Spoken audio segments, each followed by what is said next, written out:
Hello, we are at week 10 of our 12 weeks of Christmas series. Welcome to you. Today's project, it's a simple card, but it's created using the Partial Inked Embossing Technique. Have you done this before? You might be able to see the inked pattern above. I'm going to show you how to create it and give you the measurements in metric and imperial. But if you'd like the written tutorial, I'll send them out in next week's newsletter, as I usually do. You can check out how to subscribe to the newsletter in the description on YouTube or on my Facebook page. So let's get started. What you'll need is your base card. I'm using Garden Green.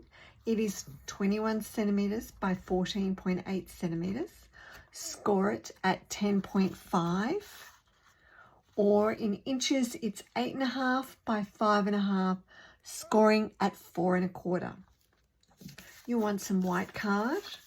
That's 13.8 centimeters by 9.5 centimeters, or 5 1/8 inch by 3 7/8 inch. Designer series paper, just a little strip. It will be 13.8 centimeters by 2.5 centimeters, or 5 1/8 inch by 1 inch. This one I'm using is from the Little Bit Festive specialty paper. And you'll also want, however you want to decorate it, I've got some Garden Green card and some Real Red card. So we're just using our white card to start with. Get your embossing folder, whatever you'd like to use. This one I'm using is the Distressed Tiled Embossing Folder. It's just got a subtle pattern all over it. So you'll grab that, and we're going to get our ink pad, and I'm going to use the basic beige for this. It's got a light greeny tinge, I find. You could choose whatever color. You might want to go the dark green to match your cardstock or whatever color you're using. Crumb cake, just pick a color that you like to use with it. But I think the basic beige just gives a nice soft color to it. Grab it, and we're going to ink just halfway across on the ink pad. You're going to do it to the side that has the Stampin' Up logo on it, or if you're not using a Stampin' Up one, just one that where on the front of it, and it's got a little bit less raised edges, is how I could describe it.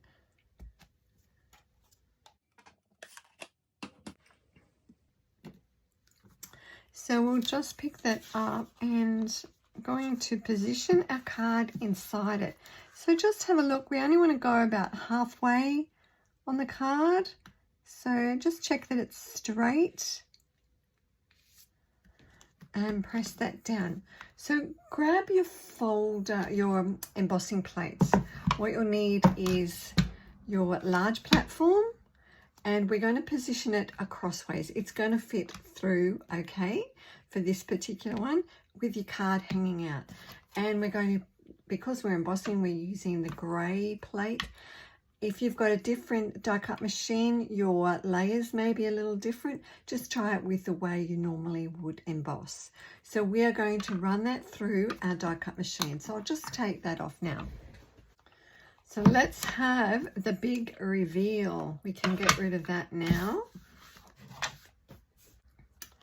So open our folder, and you can see the ink has transferred, as well as getting that texture. If you ran your finger over it, you could feel that texture. But you're adding just a subtle color to it. It's beautiful. You can wash your embossing folder off just in water later. We'll have our Garden Green ink. We're going to stamp our sentiment. I'm using the Reindeer Fun stamp set that fits in just not. You just want a long sentiment that goes down the bottom.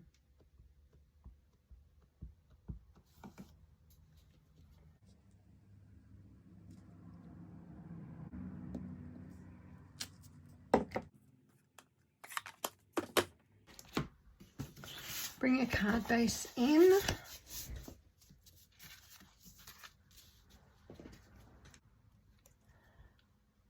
Add your adhesive around there. We're going to stick that to your card front.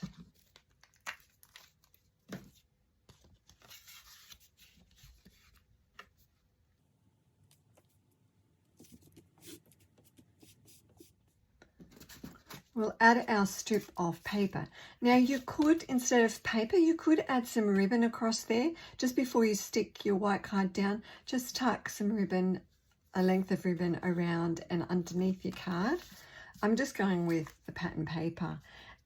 It just adds a nice extra element to your card, but it also covers up that join. We'll get rid of that paper since I dropped that on there, and we don't want card and glue everywhere. Stick that down the front. Now, what I was saying is, having that piece of paper or ribbon, you can just cover that join mark. Now for my card, I've gone with the holly, and I wanted to show you just that extra. I don't know if you can see that. We'll grab our dies. These are from the Reindeer Fun Dies, and I'm going to cut those out on the die cut machine. So I'll go and run and do that now. There we have our pieces. Now I'm bringing in the ink, and what you're going to do with, we're just going to add some ink to the edges of our pieces and just really lifts them up.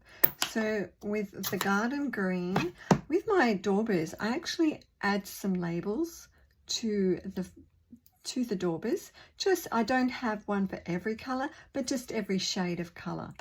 And you don't mix the colors up then. So we're going to dab the dauber into the ink and just lightly swipe around the edge, and you can just see how that lifts the leaf. Hopefully you can see that. Anyway, I'll bring it closer.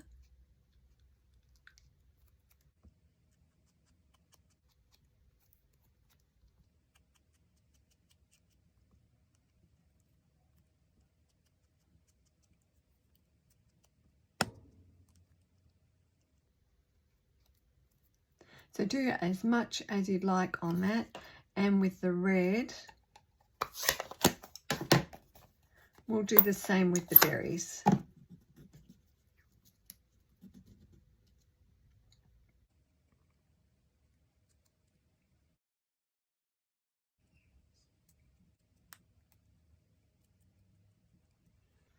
So I'll just add a little more to it, going around.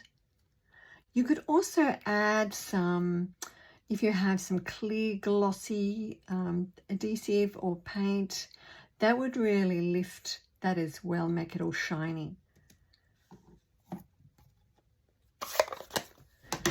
Glue it together. We'll just add a dab of the glue behind.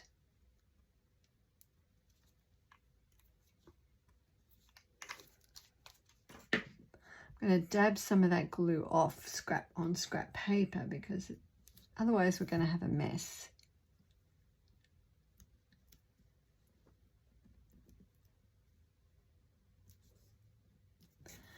With a dimensional, we just need a little mini one for that, so we'll put that on the back there. Give that a little curl of the leaves too, just with your fingers, just run around. And stick that on the front of your card, however you like to do that. We'll put that like that. And I'm adding a little berry, a cherry cobbler berry, but it's quite a red tone on that. So there you have a very simple card, but I hope you get to try that technique. So thanks for joining us today for our week 10 project. So any of the products you need are available in my store if you're in Australia. But I hope you join me again for the next week's project as we're coming near to the end. So happy crafting, and I'll see you very soon. Bye.